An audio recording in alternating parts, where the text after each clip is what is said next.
नमस्कार, India voice देख रहे हैं आप और मैं हूं आपके साथ शिवम दुबे। इंडिया वॉइस के खास कार्यक्रम हरियाणा पंजाब में आप सबका स्वागत है। बुलेटिन की शुरुआत करेंगे। हरियाणा के मुख्यमंत्री नायब सिंह सैनी ने अधिकारियों को निर्देश दिए कि हरियाणा स्टेट इंडस्ट्रियल और इंफ्रास्ट्रक्चर डेवलपमेंट कॉर्पोरेशन लिमिटेड के औद्योगिक क्षेत्र में बिजली, पानी, सड़क, सीवरेज जैसी सभी मूलभूत सुविधाएं बेहतर की जाए ताकि उद्योगपतियों को किसी प्रकार की परेशानियों का सामना न करना पड़े।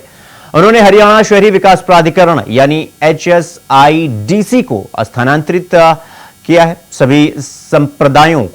सभी संपदाओं में जरूरी सुविधाएं जल्द से जल्द शुरू करने के निर्देश दिए।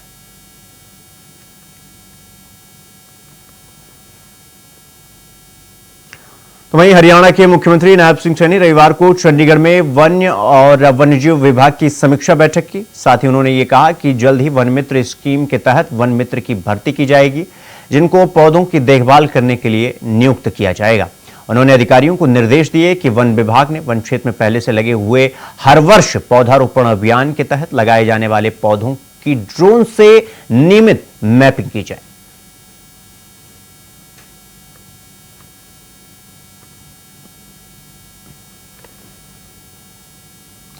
वहीं हरियाणा के मुख्यमंत्री नायब सिंह सैनी ने सोमवार को मुख्यमंत्री तीर्थ यात्रा योजना के अंतर्गत अंबाला जिला से अयोध्या धाम के लिए AC बस को हरी झंडी दिखाकर रवाना किया।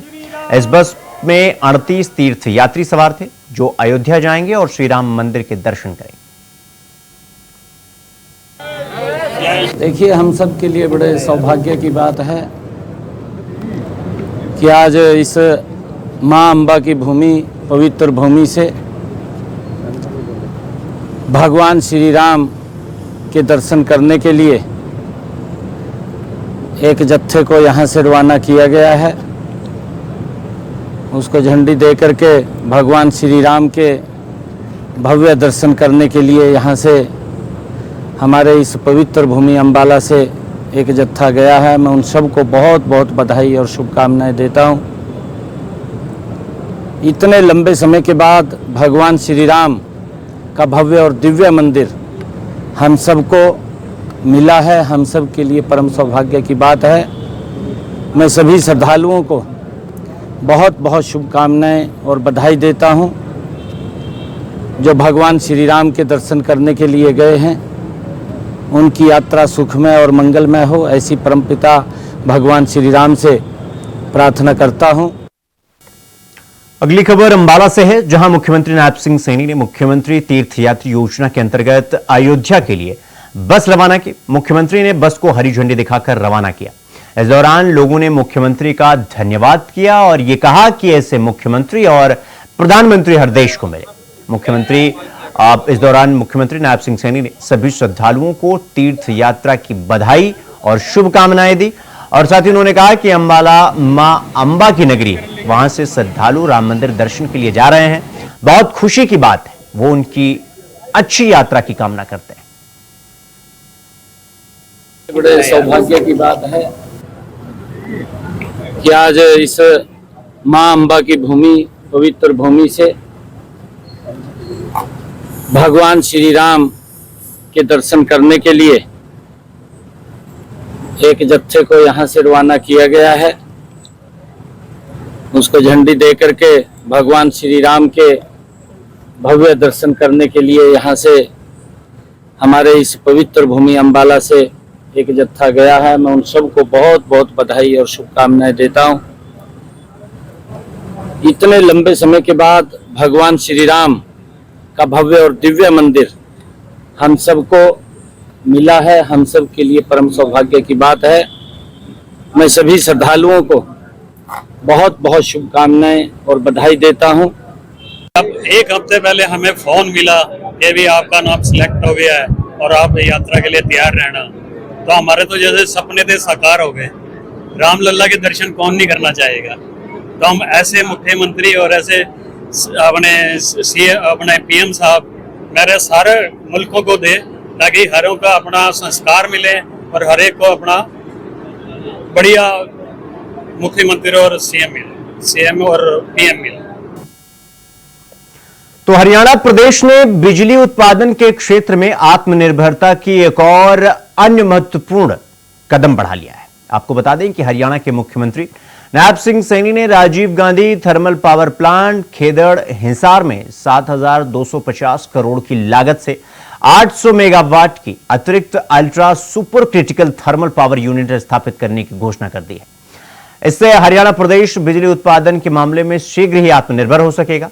सीएम नायब सिंह सैनी ने यह बड़ा फैसला लिया है।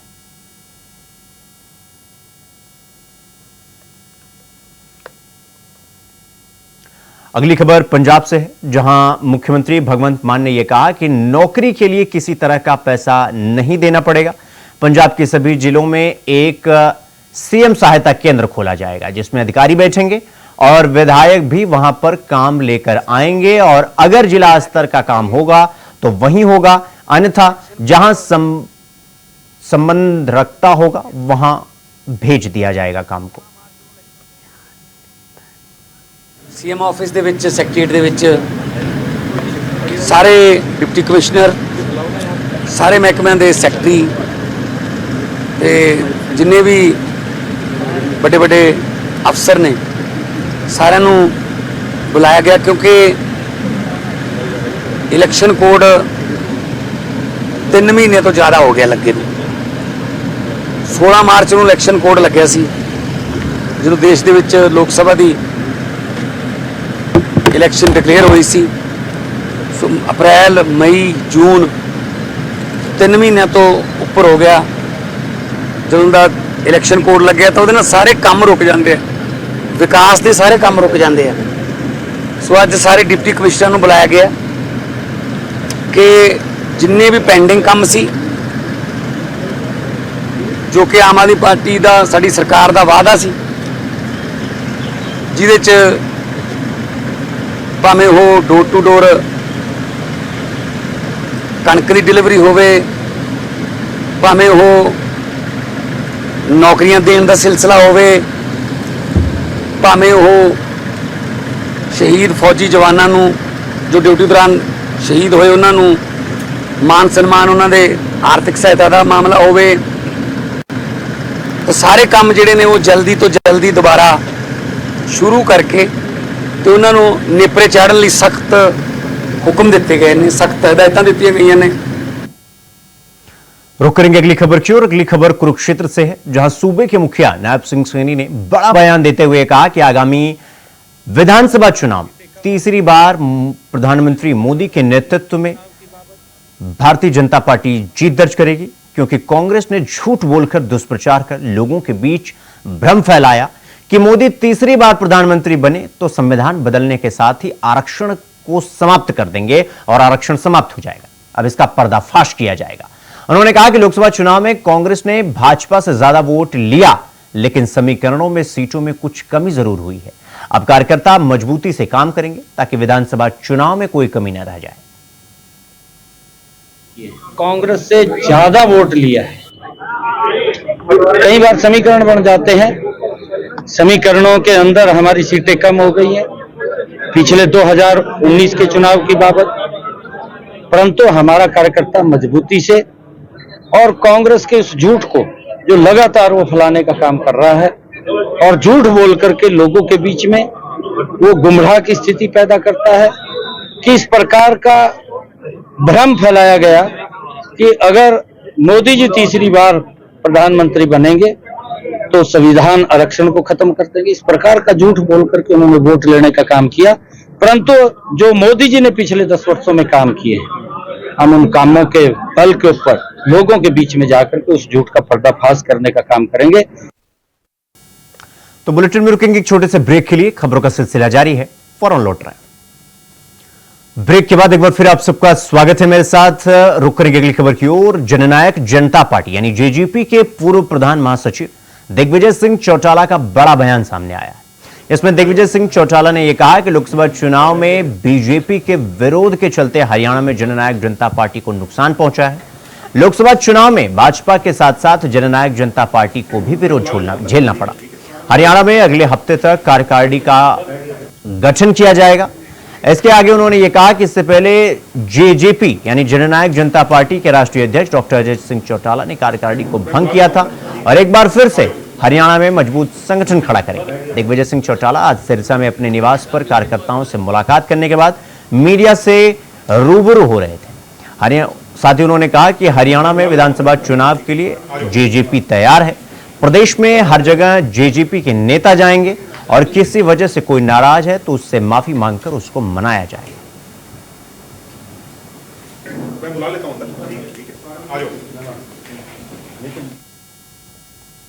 तो वहीं पंजाब के जालंधर शहर से यह खबर है, जहां उपचुनाव को लेकर बीजेपी ने अपने उम्मीदवार की घोषणा कर दी है। बीजेपी की तरफ से पूर्व विधायक शीतल अंगुराल को उम्मीदवार बनाया गया है। आपको बता दें कि शीतल अंगुराल ने आम आदमी पार्टी की टिकट पर 2022 विधानसभा चुनाव में जालंधर वेस्ट से जीत दर्ज की थी और हाल ही में लोकसभा चुनाव के दौरान शीतल अंगुराल विधायक पद से इस्तीफा देकर बीजेपी में शामिल हो गए थे।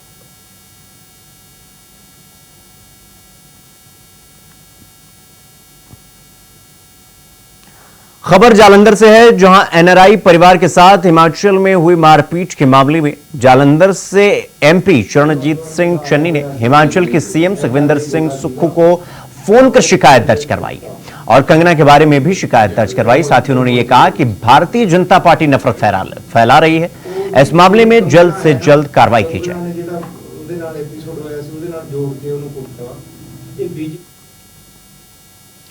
खबर अंबाला से है, जहां हरियाणा के पूर्व गृह मंत्री और स्वास्थ्य मंत्री अंबाला छावनी के विधायक अनिल विज की कार्यशैली से प्रभावित होकर सोमवार को उनके आवास पर जेजेपी के अल्पसंख्यक प्रकोष्ठ के जिला प्रधान मछौड़ा निवासी तरवेंद्र सिंह सोनू ने बड़ी संख्या में अपने समर्थकों के साथ भारतीय जनता पार्टी का दामन थाम लिया और अनिल विज का आशीर्वाद दिया।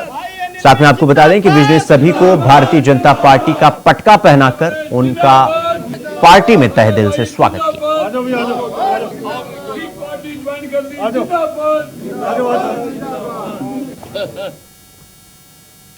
तो वहीं इनेलो महासचिव अभय चौटाला ने भाजपा सरकार पर तंज कसते हुए यह कहा कि लोगों ने अब भारतीय जनता पार्टी को सत्ता से बाहर करने का मन बना लिया है।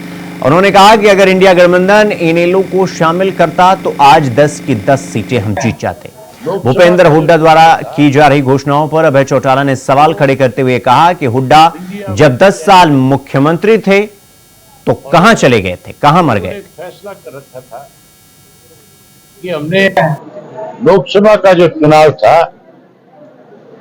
वो इंडिया वर्सेस एनडीए था और लोगों ने एक फैसला कर रखा था कि हमने इंडिया को तो सत्ता में लेकर क्या एनडीए को सत्ता से पार कर। भारतीय जनता पार्टी जो 400 पार का नारा दे रही थी वो 241 पे आकर के रुक गई। ये 241 से 5 और कम हो सकती थी हरियाणा में। अगर एनडीए हमें अपना पार्टनर बनाता तो 10 की 10 सीट इंडिया जीतता। पार्टनर नहीं बनाने की वजह से, हुड्डा के अहंकार की वजह से 5 सीटों का नुकसान इस प्रदेश के अंदर इंडिया को हुआ है। अब जब चुनाव आएगा विधानसभा का, आपने देखा नहीं आज हमारा जो कार्यकर्ता का सम्मेलन था जिले, इतनी गर्मी में हमारे यहाँ तो कहावत है कि इस गर्मी में कोई मुर्दे को भी शमशान तक लेकर के नहीं जाता। उसके बावजूद कार्यकर्ता जो है इस हाल में जो हाल है, ये छोटा पुड़िया खचाखच भरा हुआ था। इतनी बड़ी संख्या में कार्यकर्ता है और कार्यकर्ता में एक उत्साह है। खबर कुरुक्षेत्र से है, जहां नलकाधारी रोड पर ईदगाह में सैकड़ों की संख्या में मुस्लिम समाज ने सुबह 8 बजे नमाज अदा कर बकरीद यानी ईद उल अजहा का पर्व बड़े हर्ष और उल्लास के साथ मनाया और बड़ों ने आपस में गले लगकर ईद मुबारक की खुशी भी जाहिर करी। आपको बता दें कि देश भर में बकरीद का पर्व पूरे धूमधाम से मनाया गया। बकरीद के पर्व को ईद उल अजहा के नाम से भी जाना जाता है। इस दिन को त्याग और कुर्बानी के तौर पर याद किया जाता है।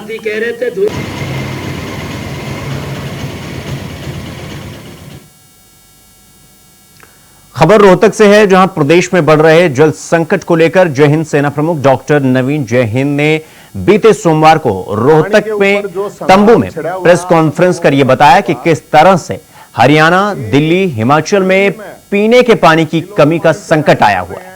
वहीं हरियाणा की बात करें तो हरियाणा के जो लोग पानी की कमी से प्यासे हैं, उनकी वजह सिर्फ नेताओं का निकम्मापन है, क्योंकि हरियाणा का हक SYL का है जो पानी वो पंजाब से आना है, लेकिन कुछ निकम्मे नेता अपनी राजनीति चमकाने के चक्कर में इसका समाधान नहीं करना चाहते।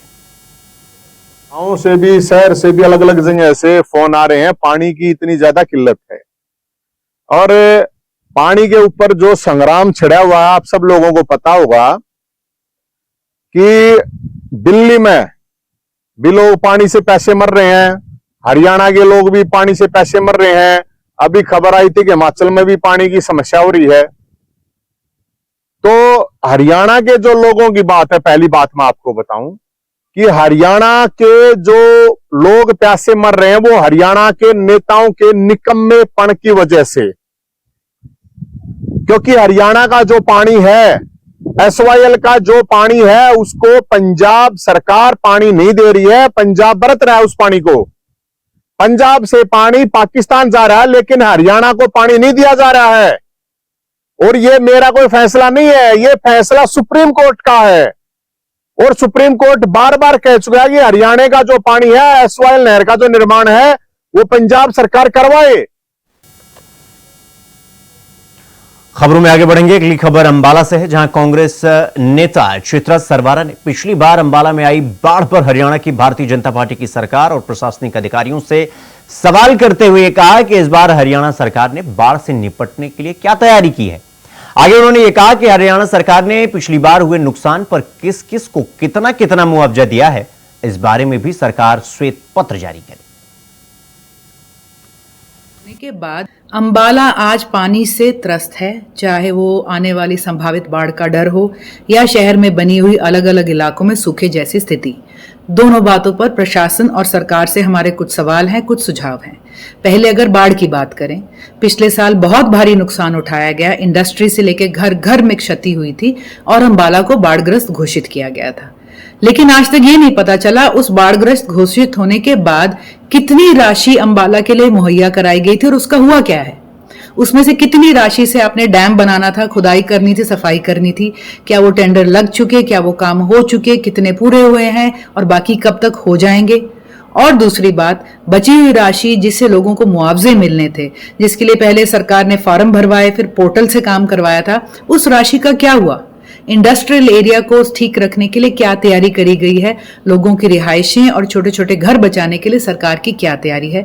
सरकार इस पूरी बात के ऊपर एक श्वेत पत्र जारी करे जल्द से जल्द, क्योंकि टुकड़ों टुकड़ों में जो खबर मिल रही है उससे लोगों में पैनिक फैल रहा है।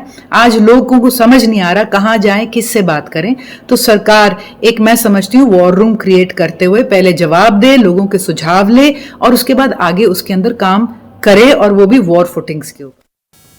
अगली खबर अंबाला से है, जहां टांगरी नदी में हुए अतिक्रमण का मुद्दा अब गहराने लगा है। आपको बता दें कि आज इसको लेकर स्थानीय लोगों द्वारा एक वेलफेयर एसोसिएशन का गठन किया गया और इस संस्था के माध्यम से आज अंबाला कैंट के आजाद नगर में एक स्थानीय लोगों की मीटिंग रखी गई, जिसमें सैकड़ों की संख्या में पुरुष और महिलाएं भी शामिल हुई।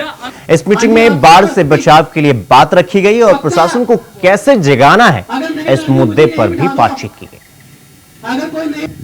ये meeting citizen of rising India द्वारा रखी गई है, जिसका कि मुख्य उद्देश्य टांगरी नदी में आने वाली बाढ़ से बचाव के लिए लोगों के सुझाव और सहमति लेना है। और इस मीटिंग के अंदर सभी ने अपने विचार लिखे कि कैसे नदी में आने वाली बाढ़ से बचा जा सकता है और उस बाढ़ से बचने के लिए हम कैसे कैसे कार्य कर सकते हैं। और इस मीटिंग का एक आउटकम निकल के आया है कि जो ये मीटिंग है rising citizen of rising India, ये जो है इसकी एक कोर कमेटी बनाई जाएगी और आगे की लड़ाई उस कोर कमेटी द्वारा ही तय की जाएगी। धन्यवाद। अगली खबर पठानकोट से है, जहां जालंधर नेशनल हाईवे पर बर्फानी मंदिर में उस समय हड़कंप मच गया जब मंदिर में शिवलिंग के पास मूर्ति पर कोई शख्स 100 रुपए का पाकिस्तानी नोट चढ़ाकर चला गया। इसकी जानकारी मंदिर में पहुंचे एक श्रद्धालु ने नोट देखने के बाद मंदिर कमेटी को दी। इसके बाद मंदिर कमेटी की ओर से इस पूरे मामले के बारे में पुलिस को जानकारी दी गई। मौके पर पहुंचे पुलिस अधिकारी मंदिर में लगे सीसीटीवी कैमरों की फुटेज खंगालकर 100 रुपए का पाकिस्तानी नोट चढ़ाने वाले शख्स का पता लगाने में जुट गए। सवेरे ਸਾਨੂੰ फोन आया केश कुमार ਵੱਲੋਂ कि मैं मंदिर मत्था टेकना है कि पाकिस्तान नोट मैंने मिला वा आधार से इतने आए हैं 100 का नोट है पाकिस्तान का जनाब जी फोटो आ लाल का नोट आ ये कैमरे चेक कर रहे हैं कि कौन इतने चढ़ा गया वा कौन रख गया मंदिर की शिवजी महाराज की फोटो से ना अपने मूर्ति के नाल नोट पिया ही खबर कुरुक्षेत्र से है, जहां सूबे के मुखिया नायब सैनी प्रलमार खोटल पहुंचे, जहां उन्होंने चुनिंदा पदाधिकारियों और कार्यकर्ताओं से मंथन किया, चिंतन किया। उसके बाद सैनी समाज भवन में कार्यकर्ताओं से रूबरू ये संगठन की बैठक है, इस बैठक में अपेक्षित है उनसे मेरी प्रार्थना कि वो। खबर हरियाणा से है, जहां पानीपत जिले में यमुना से सटे भैंसवाल गांव के पास फिर से तेंदुआ दिखाई दिया। आपको बता दें कि पानीपत में यमुना से सटे भैंसवाल गांव के पास रविवार दोपहर को आदमखोर तेंदुओं को पकड़ लिया गया। रोहतक से पहुंची टीम ने 45 मिनट कड़ी मशक्कत किया और इसके बाद उसे रेस्क्यू किया। सुबह सवेरे लोगों ने उसे खेतों में तेंदुए को देखा था। उसके बाद वो ड्रेन सीवरेज में छिप गया था। लोगों ने इसकी सूचना वन विभाग को दी और वन विभाग तेंदुओं को पकड़कर रोहतक ले गई। खबरों में आगे बढ़ेंगे। आपको बता दें कि गुरदासपुर के शहर दीनानगर की जामा मस्जिद में उस समय माहौल तनावपूर्ण हुआ जब मुस्लिम समुदाय के लोगों ने नमाज अदा करने के बाद मुस्लिम समुदाय के दो गुटों में आपसी बात को लेकर बहसबाजी हो गई और उसके बाद एक दूसरे पर जमकर पत्थरबाजी की गई, जिसमें कई मोटरसाइकिलों को भी नुकसान पहुंचा है। तो वहीं पुलिस मौके पर तैनात झगड़े को रोकने का प्रयास की, लेकिन दोनों गुट नहीं रुके। सर गलबात नमाज अदा करके बड़ा शांतिपूर्वक लोग इतों बाहर निकल रहे सी ते असीं इत्थे अंदर बैठे हुए सी। बाहर पता लगा भी कोई दो धड़ियां दे विच ना आपस दी टकराव हो गया ते लड़ाई झगड़ा हो गया, एक दूजे नूं गाली गलोच कोई वाधा घाटा होया ते असीं वैरीफाई कर रहे हैं, इस चीज़ नूं देख रहे हैं भी किहड़े बंदे सी की नहीं सी ते जो पता चलेगा असीं प्रशासन नूं भी कंप्लेंट करती है ते अजे कोई क्लीयर कट साडे कोई गल दा पता नहीं है भी किहदी लड़ाई हुई है, किहड़ा धड़ा आया जे की होया। हाँ जी नहीं जख्मी नहीं हुए, हाँ इटा उटा मारिया होना इधर उधर लोगों ने।